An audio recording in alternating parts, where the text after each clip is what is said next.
property you're looking at? About for 7 years. But then, persons with loans. About 1 minute.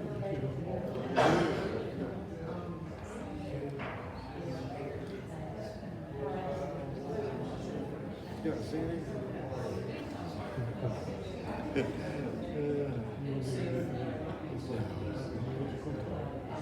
That's right, yeah.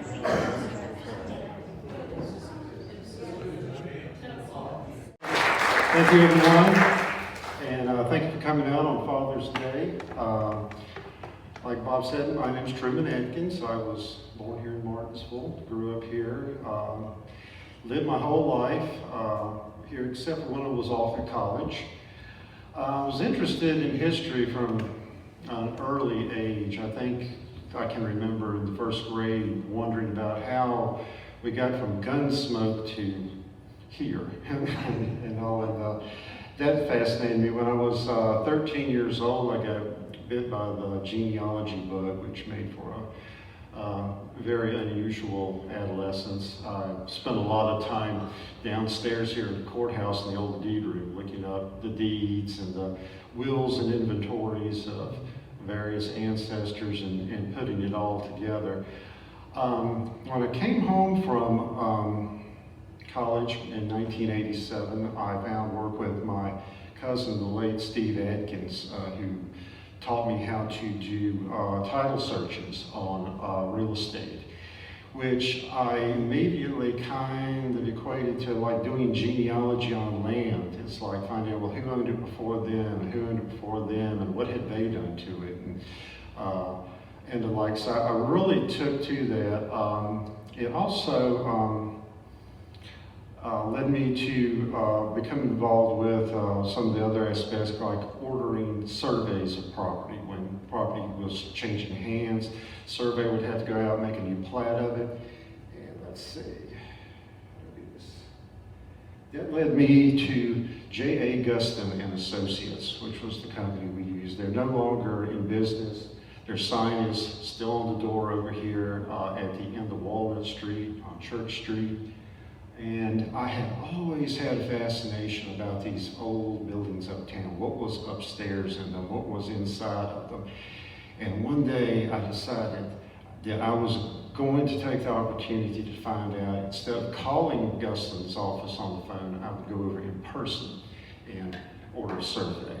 And so I went up those stairs and I went down that dusty hallway past Irving Cubine's old law office, and I went around the corner to Guston's office, and I opened the door and was met by the smiling face of this lady, Nancy Compton. How many remember Nancy Compton?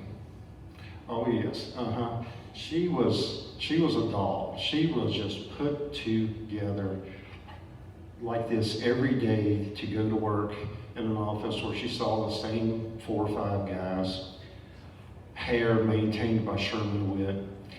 She knew it all. She had a desk piled high with papers that must have gone back to Eisenhower's time, and she was just a delight. And she introduced me to Judd Guston, who unfortunately can't find a picture of.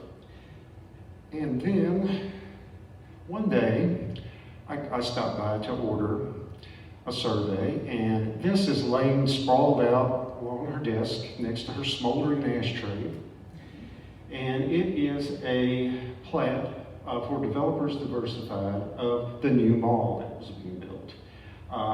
This is one of the versions of it, and I was looking at it, I was fascinated by it, and then I saw this little thing right here.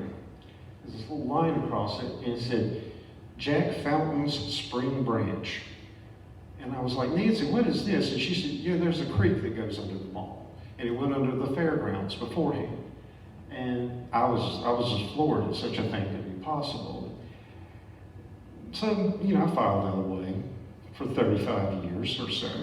And didn't really think much about it. I'd go by the mall sometimes thinking, oh, I'm crossing that creek. It's way underground. So, back in January, I was asked to do a program by Bob Total for the society here, and we thought about doing genealogy. And I said, well, that's more like what would you call it, a workshop type situation. And I said, but you know, there's this creek that runs under the mall. I could do a story on that. I'll have to research it and find out. So starting in January, that's what I started doing. And the first thing I found out that it is not Jack Fountain's Spring Branch, it is Jack Fontaine's Spring Branch. Things get a little mixed up over time, different spellings. Fountain and Fontaine actually mean the same thing, which is spring in French. So here is a topo map. Everybody knows what a topo map is. It shows the elevations. This one is from 99 years ago. This is a pretty blurry detail. And let's see. Right there. That's Courthouse Square. That's where we're at right now. And this is Jack Fontaine's Spring Branch, going down the hill, down through a holler to Jones's Creek. There's the walking trail now when it was a railroad. This is a drop of about 325 feet from the five-way intersection back here to the creek. And this is what it looks like today. Here's the Courthouse Square. We've got the mall. We've got Commonwealth going through. And we got Jones's Creek down here and the walking trail now. So you can tell in 99 years it's really changed a lot. I'll do something with this. Here, we'll try it this way. Jack Fontaine Spring, I believe this is it. And it is a hole in the ground next to North Mall Street. Where they have let the trees grow up because they couldn't get in to mow it. It's a lot of fill dirt there. Don't know if the spring is still active. It goes across the way under the Walgreens and then across over to the mall.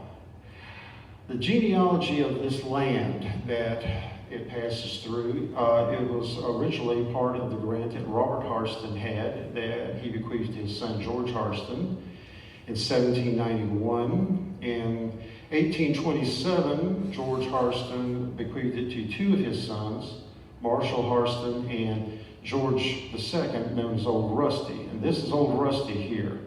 I couldn't find an image of Marshall, but Old Rusty built Hornsville Plantation in Stanleytown.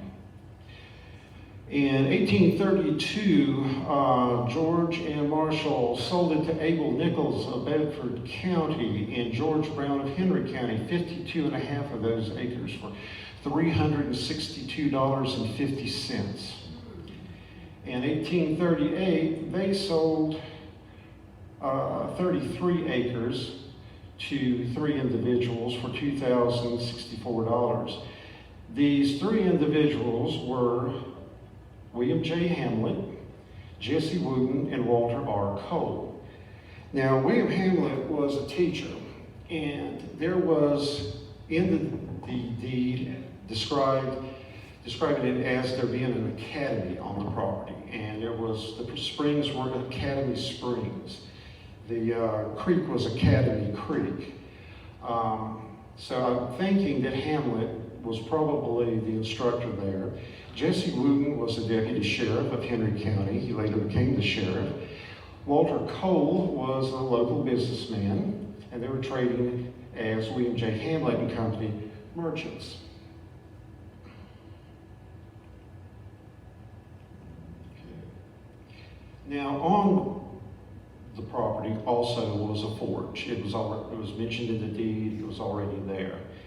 They needed somebody to run the forge to make some money. Thank you. And that.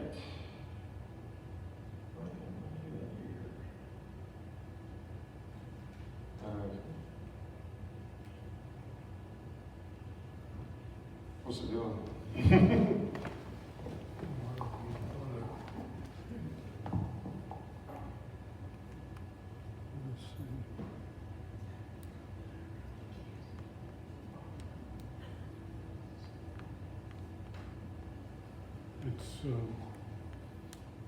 acting as if it has a dead battery. Let's see. Maybe turn them a little bit.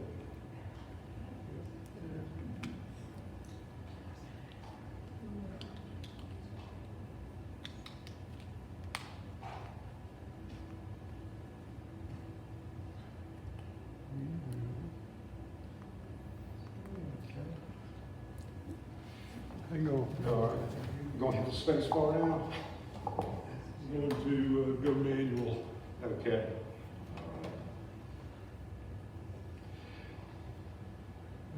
Okay, so Walter Cole, okay, okay, go back.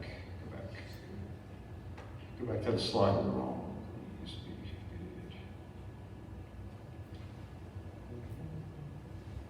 All right, so we've been through those. Okay. Walter Cole had a brother-in-law, and he owned a blacksmith. The brother-in-law's name was Patrick Henry Fontaine, and the blacksmith's name was Jack. So, next slide, please. Okay. Walter Cole, let's see, let's go one more. There's the forge, okay. This is the forge that is located at Red Hill, Patrick Henry's estate, and I'm thinking it's probably similar to what was there. If we go to the next one, okay. We don't have a picture of Jack Fontaine. We do have his mark. This was made on a promissory note in 1883.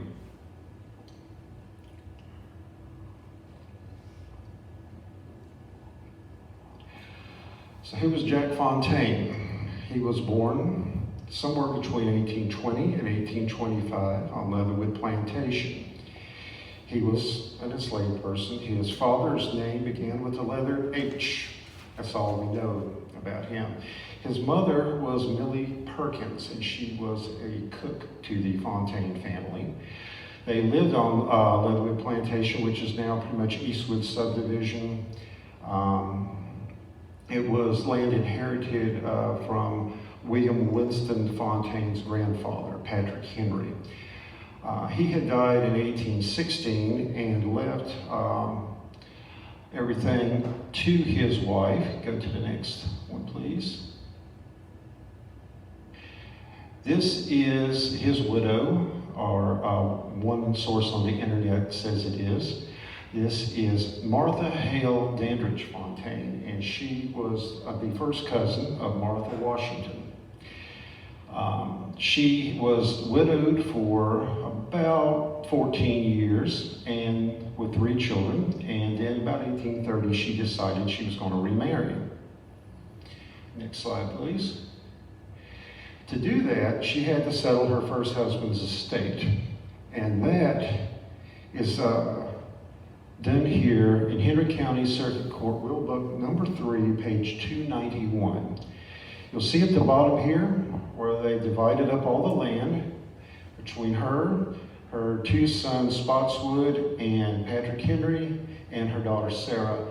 At the top, you will see how they divided up the slaves.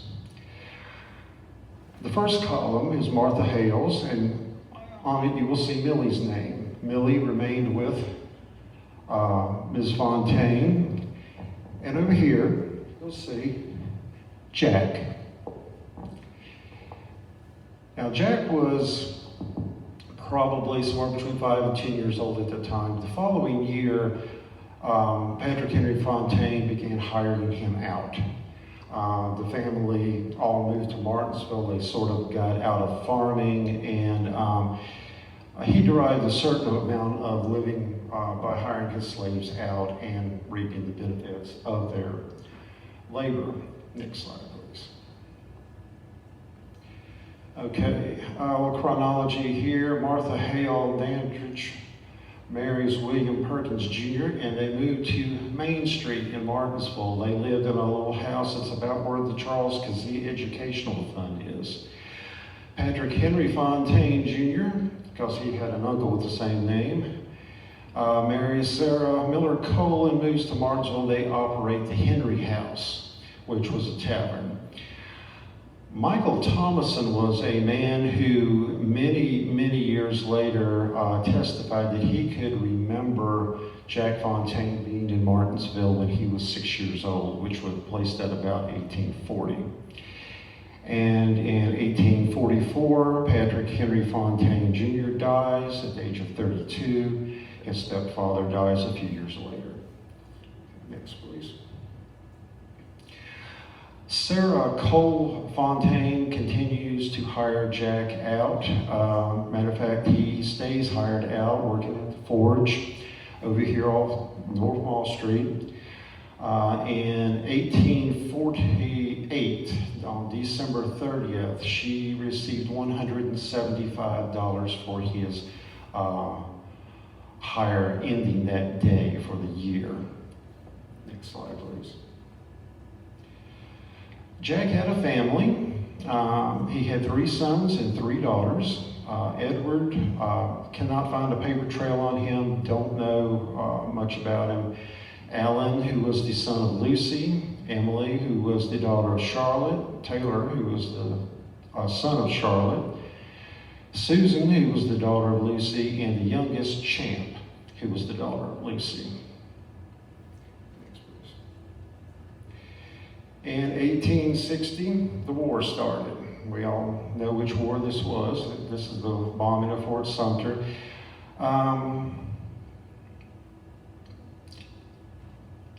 At this point, the land ownership had consolidated solely into Jesse Wooten's hands. There's a slide, a few slides back. If we could go back to that, please. Yeah, keep going. There, okay. 1844, the same year that Walter Cole conveyed his 1/3 interest to Jesse Wooten, that was the same year that his brother-in-law died. Jesse Wooten, the following year, conveyed his 2/3 interest to William Hamlet. And in 1849, Christopher Y. Thomas, trustee for Hamlet, conveyed the whole thing to Jesse Wooten for 33 acres. That was because there was a foreclosure involved. Now the next slide, this is Christopher Y. Thomas, or C.Y. Thomas. You may have heard of him if you've ever done title work or familiar with the history. I believe that he was educated at this academy here in Martinsville. He became a lawyer and a representative in Richmond, and he will figure prominently later on in the story. If we could go to the next, please. Okay, we'll keep going. Yes. Getting there. One more. There we go. One more. Okay. So Jack and his family, they're living right over here, about where Liberty and North Moss come together. They have a small house over there. They probably hear the shots from Stoneman's raid in 1865. But the biggest thing that happens during the war for Jack Fontaine is that Jesse Wooten dies. And Jesse Wooten left behind a huge estate. He was owed a whole lot of money by a whole lot of people. He owned a lot of land. He had slaves as well.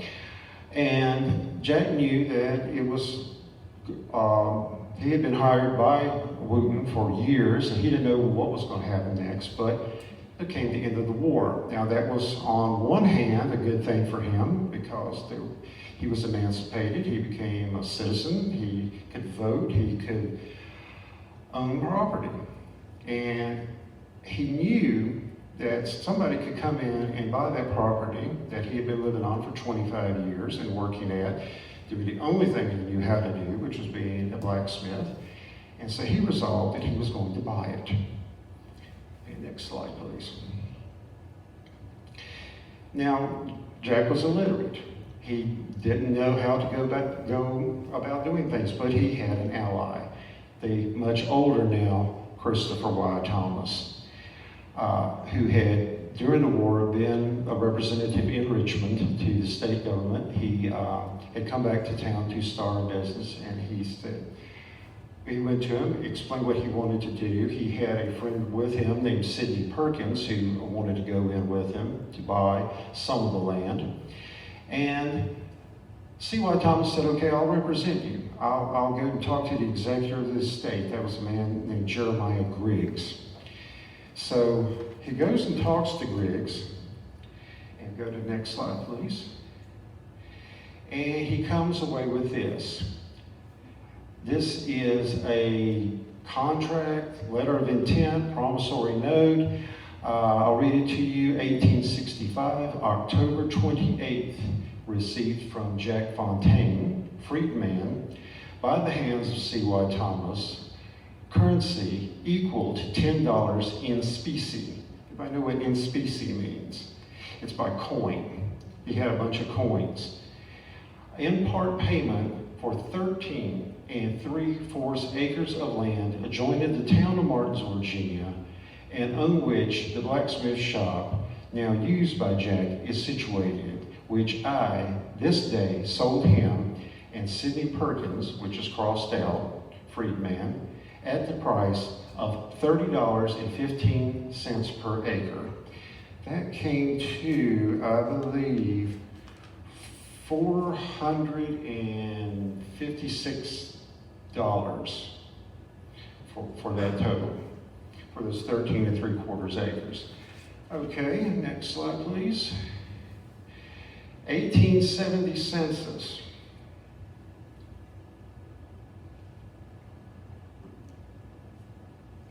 Here we have Jack Fontaine. He's the census taker, has left here from the courthouse, gone down the hill, and Jack is the 11th house he comes to. He's living there with his wife Charlotte, his daughters Susan and Champ, his mother, Millie Perkins, retired cook, and a man named Sam Stultz, who's a wagoner. He's boarding with them. This line here where the 500 is, that shows how much his personal property is worth, his tools. The little box next to it is the value of his real estate. You'll see that it's sitting empty. That's because he's still paying for it. It was a very good thing how Griggs set this up. He didn't put a deadline on it. He didn't put an amount that had to be paid. It's like, you pay me what you can pay me, when you can pay me, and I'll deed it to you at the end of that. So in 1870, 5 years later, he's still struggling, paying for this land. He gets up to 1872, and he finally gets it paid for, and Jeremiah Griggs dies. And he dies without signing that deed. So Jack Fontaine's like, what do we do now? This is what I'm imagining anyway. And so Thomas would have told him, don't worry, we'll wait until a new executor is appointed by the court. And we go next slide, please. The next executor of Jesse Wooten's estate was this man, George W. Booker, who had returned to Martinsville after, one source says, not winning re-election or not running again. He had been our representative in Congress from this area. He came back in 1872, set up a law practice, and he needed some cases, so the judge gave him Jesse Wooten's estate to settle. And C.Y. Thomas, who's a friend of his, goes and knocks on his door, and he says, we got this matter with Jack Fontaine, and we need to take care of it. And I don't know I wasn't there, I don't know what the outcome of the conversation was, but Booker seems to be less than forthcoming. And we can tell that by what happens next. C.Y. Thomas ends up representing Jack Fontaine in a lawsuit. Jack Fontaine, a freedman, brought suit against George W. Booker, former congressman, for specific performance. He wanted his land. The case was heard possibly right here in front of the bench, possibly in the judge's chambers over here. But the result was the judge looked at all the evidence. He said, yes, you've done everything you're supposed to, and he issued an order to Booker saying you must deed this to him. And next one, please. This is the result. Booker issued this deed, and it was dated the 10th of May, 1872. It contains a metes and bounds description that makes no sense whatsoever. It doesn't say how many acres it is. It's got some blanks in it, which is not uncommon for the time. But it's all he needed. It was put on record. Okay, next slide, please. This is what Martinsville looked like about that time. This is October 1874, and I've included this because this is C.Y. Thomas's law office. It's at the corner of Church and Bridge Street, where the beautiful orange and white building that's for sale now is. This was a hardware store next to it, and you can see they were advertising plows. And well, you know who makes plows? Blacksmiths do. Next one, please.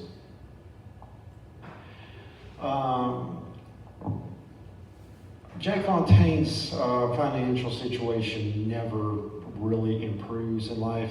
In the 1880s, it's beginning to be like the last 4 or 5 years of his life. He starts to sell off most of his land, beginning to Tarleton Brown, who's an ancestor of Reeves Brown, who built a tobacco warehouse. The Joneses bought a lot of land from him in speculation.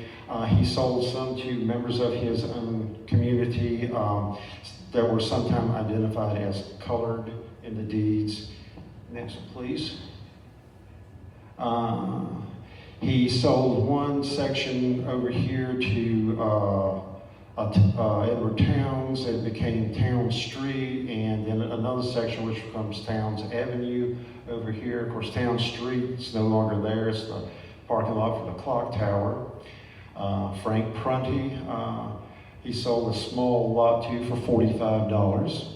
He gave a small lot to his son Alan that had a 2-room house on it where Alan lived the rest of his life. And continue, please. He gave his home to Champ Red, his daughter, in exchange for her taking care of him in his old age. He gave his daughter Emily Gravely a lot. He gave his daughter Susan Wade a lot. The other 2 children were living away from here, so they didn't get anything. He made his last conveyance to Green Pen in 1886, and at the time of his death, which occurred 137 years ago today, on June the 18th, 1886, the only thing he owned was his blacksmith shop. Okay, 2 more things about Jack Fontaine before we move on. Next slide, please. This is what Franklin Street looked like back then. This was in 1889. This whole side of the street over here on the left would be property that he had sold off over the years.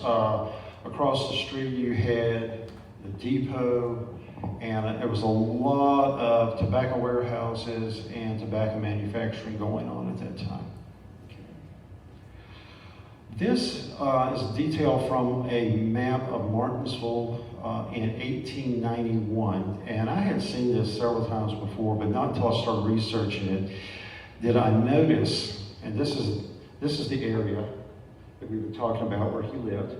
Right up there is Fontaine Street, and that just amazed me that an African-American man would have a street named after him in the 1890s in Martinsville, and it makes me kind of proud. That's now completely buried by Commonwealth Boulevard, but you can see the branch going off down the holler there. Okay. And this last plat, this is showing Towns Avenue, George Street. Those streets are still there in that configuration. About where you see his name written up there is where Walgreens is now. This is why I'm thinking it has retained the name Jack Fontaine's Spring Branch and not Academy Branch. Academy was just something that was written down. It was in a deed. You didn't see it and process it like you do something visual here.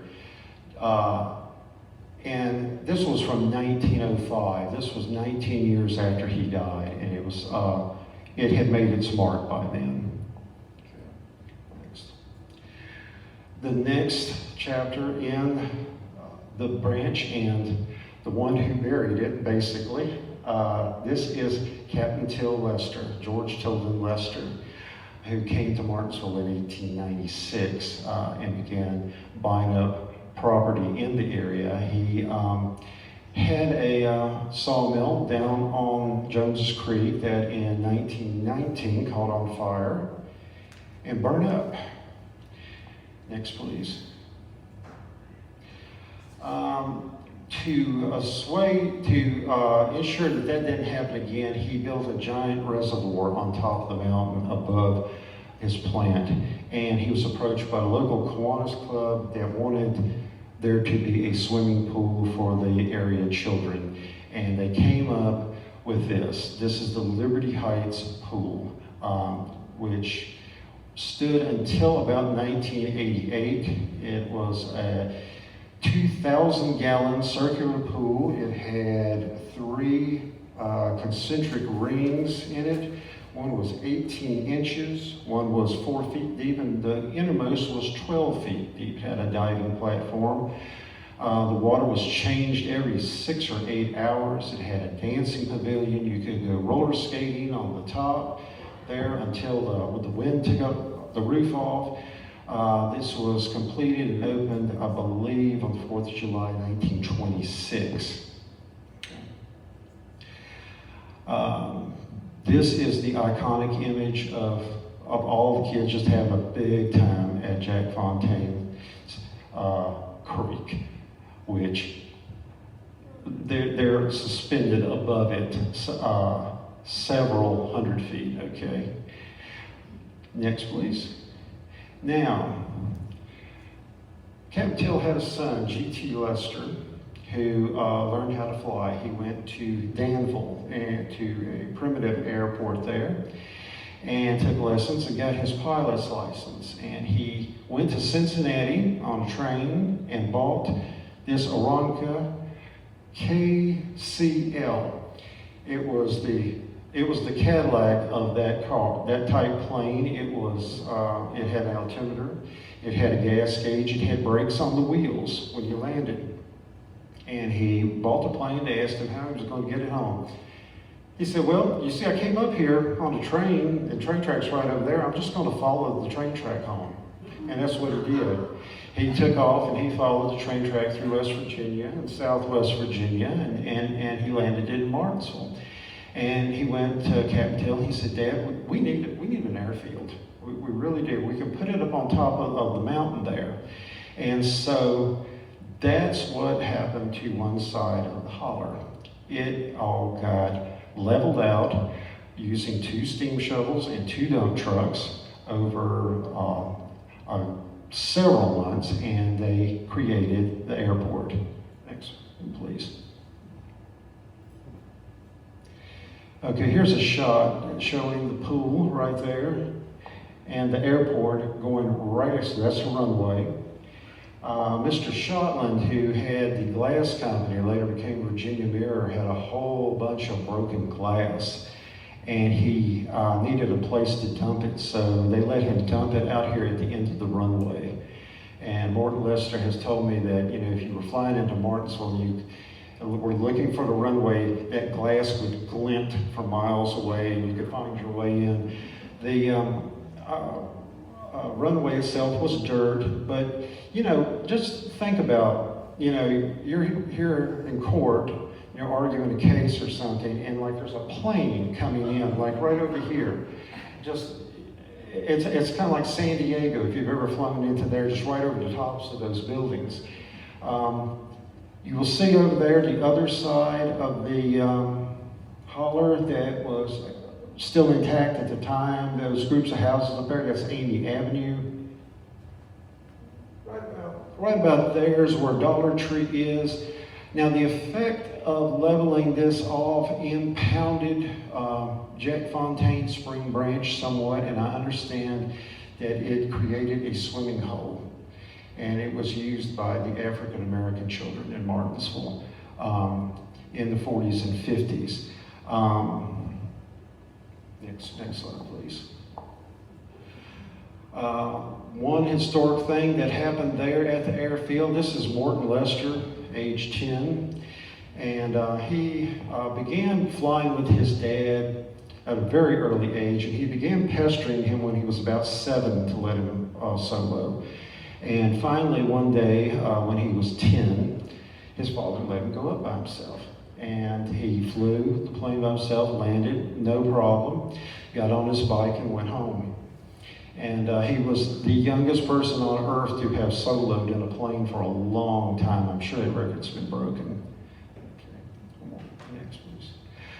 Okay, this fellow, the smiling fellow in the middle here, this is Cedric, and his name is really Harold Saunders, but they called him Cedric. And he had come here from Winston-Salem, was living with his aunt and uncle on North Mall Street. And G.T. Lester would see him around the airport sometimes, just checking the planes out, and he offered to teach him to fly. So he learned how to fly. He became a pilot in World War II and went on to become one of the founding executives of Piedmont Airlines. Now, tragedy also struck 79 years ago yesterday. Lieutenant Claybrook Lester, who was a nephew of G.T. Lester, was at the pool when he saw a plane come in and land that was being piloted by Ensign Steve Mitchell, who was from Martinsville, and another Martinsville native named Alan Swindler. I was told Alan Swindler worked at a local bank as a comptroller or whatever. He had to count the money and sign off on it at the end of the day, and he would always sign it a Swindler. But they landed, and Claybrook Lester took off from the pool to go over and see that plane. He knew that it was from the Ocala Air Force Base. He got over there. His uncle was already sitting in the cockpit with Steve Mitchell. They were going to take off, but he said, no, I'll fly next. You go ahead and go up with him. Because his dad was playing golf over at Forest Park, and they wanted to go buzz him and tell him later that that was us. So they took off, they made their flight, they came back up Fayette Street, they banked 90 degrees and stalled, and they crashed about at the location of the springs over here near the school bus garage. Newspaper accounts indicate that one of them did actually survive the crash, but they were both lost in the fire. And it was a very sad time indeed. That was on a Saturday. They were buried on Monday, and all the stores in town closed for their funeral. Next one, please. Now I get to talk a bit about my family's involvement with the airport. This is my uncle, Marin Jenny Price of Columbia, South Carolina. I like to say that's who I get my good looks from. He was a photographer and pilot, and he got word one day that his mother was in the hospital in Martinsville, and he decided that he would fly up and see her. So he called up my mother on the long distance line, and he said, Margaret, I'm going to be at the Lester Airport at about such and such time. Can you come pick me up? She said she would. So she and my sister Elva went over there, and they picked him up. They went to the hospital, visited with Granny an hour or two, and then they came back, and he said, Margaret, I'm going to need some help starting my plane. I need for you to get up in the cockpit. When I tell you to, turn this switch, and I'm going to spin the propeller. And she was terrified. She thought that plane was going to take off with her in it. And he finally said, no, look, I got the wheels scotched. It's not going anywhere. And so she climbed up in there, did what he said, it cranked, and she slid out of that, and she did not get on a plane again for another 40 years. And he flew on home. Okay. There was also the Henry County Fair, which was always a highlight of my adolescence. We had the, but before I get to that, I have to speak about the demise of the pool. That closed in the 1950s because it became too much to maintain, and there were other pools opening up in the area. And then in the early 60s, Commonwealth Boulevard came through, and it cut up the runway in half, so they had to relocate the airport out to Spencer, where it currently is. The last plane that supposedly landed there was in 1973. Pat Sutton landed his plane there. And I don't know if he got it, he must have took off again, but he was the last person to use it. The fair would come around every September, and it was, for a kid, it was sort of like your consolation prize for having to go back to school. So you knew at the end of one Friday, your teacher would open that drawer and pull out that envelope with those passes of the fair in it, and every school kid would get a pass. Their parents wouldn't, their younger siblings wouldn't, and you know, you could get in the fair, you still had to buy tickets to ride things. But the Exchange Club put on a great show. They had all the classics. They had the Tilt-A-Whirl, they had the Bullet, I never did ride that, the Scrambler, Ring the Bell thing. I still have my spin art that I did in 1975. Have it up on my kitchen wall. But my favorite was the Ferris wheel because depending how they had it set up that year, if it was facing towards the pool, you could go up and you could look over into the pool. And you could get a peek inside it there. And then if it was facing the other way, well, then you still had the credible view. I like to go up at night when it was a whole lot cooler up there, and sometimes bats would be flying around, and you could see all the lights and the cars on the road, and next place. And then after I got to be a certain age, came the time that everybody in Martinsville, I think, did at one time or another. They trespassed into the pool because it was just like, it had been there all of my life and I had never been in it. And so I snuck in one day and I got to see rows and rows and rows and concentric rows of toilets and lockers everywhere, all around the building. It was an amazing thing, an amazing ruin to visit. Back when it was open, it cost adults, I think, 50 cents to go inside. Next one. Now, towards the end of the pool's life, and this was like right before it was torn down, a friend of mine who got permission to go in took some people over there. This is on Easter Sunday, 1987, and they encountered this man. And I saw this picture probably 30 years ago and was amazed to see this man's likeness again. This is Raleigh Moore. Raleigh Moore was a homeless man, and he lived in Martinsville. He was an associate of Ellen Sue Lockhart, and I would see him in a long brown overcoat.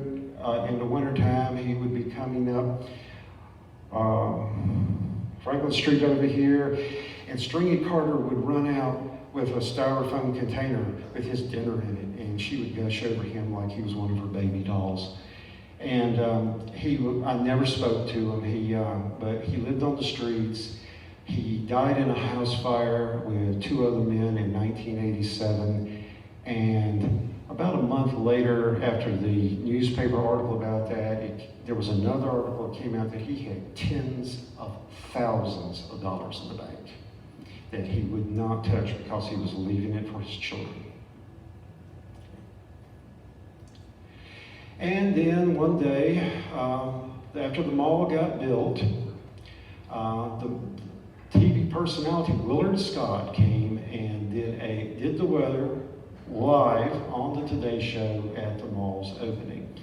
And I watched it on TV from about a mile away. And I'm looking at this picture now, and I've looked at it recently. I am almost certain I know who some of these women are, but I'm not going to say. And in fact, I think one of them might be here in the audience today. I'm not sure. But Willard Scott did the opening, and I remember him going out to commercial break and seeing Pearlie Reynolds and the Patrick Henry Travelers doing their dance. And there's next one, please. So that takes us up to the present time. If you're looking for Jack Fontaine's branch today, well, you can go to this place here next to North Mall Street. You can see it there. And there is one other section of it that is still visible if you go down, the next slide, please, to the Dick and Willie Trail. And you go from the Liberty Street Junction towards El Corral. You get to the half-mile mark. You turn around, you go back the way you came, about 10 yards, and you go over to Jones's Creek. You will see this little bit of it coming out of the brush into the river. And I believe that's all I got. Okay.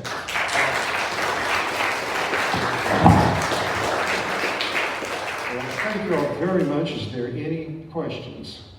I'd just like to add a couple of things. Please. What you're talking about. You're talking about the fair being over there. Also, the Farmers Bazaar used to be on Brown Street Field before they built Market Street. Yes. They moved over there to the fairground area for like 3 or 4 years, let's say, I don't remember exactly. But they just never made a go of it like it was at Brown Street, because then Brown Street Ball Field, of course, was the center part of town for a lot of activities, being near the old high school. You could park all around over there, people work in American towns, whatever. Also, some of you may remember some of the airport. I do as a child, because my father was a carpenter, and he would go to the Lester Lumber Company all the time. And of course, I was a little boy riding along in his truck. And I can remember one of the airport hangars being located about where Starbucks and Jersey Mike's is now. Yeah. And looking at that as a child, I thought, well, that's sure not a very good place to put an airplane. It looks like it's about ready to fall down. It's just an old wooden building, just a roof, basically. And then another thing, the airport, after, I guess I'm saying it right here, when the airport was done away with over here, they actually moved over to the Speedway. That's right. And had the one runway over there where the industrial park is now, back there where the aquatic fish hatchery is, I believe, or something to that effect, something to do with fish, you haul them out by the tank truck. And that general area was where there was one runway, and then quickly outgrew itself and went to Spencer. But there are some memories, again, being as a child, that I go with my dad, and I guess I stood out there when he gets the lumber and stuff, and I look across, and then there's the old Liberty Heights swimming pool, which I was like a lot of in that area when I got a little older. Had to go over there and go inside, see what it looked like. Yeah. And Can I see a show of hands of all people have trespassed in there? Yeah, I remember the gentleman there you had in your program there. I didn't, of course, know who he was. But I remember him and several others would hang around there all the time. Yeah. And, it was just a lot of growth, and it run down and everything. But it was a place to just go and look at. You didn't want to stay there because you didn't know who was going to be around the next corner being a child. That's right. By then I was probably 13, 14, something like that. But, again, I just thought I mentioned those extra things that might bring back a few memories, especially the Farmers Bazaar, which was a big hit in town for many, many years. Okay. Well, thank you all very much, and this will negate all negative ramifications. Thank you.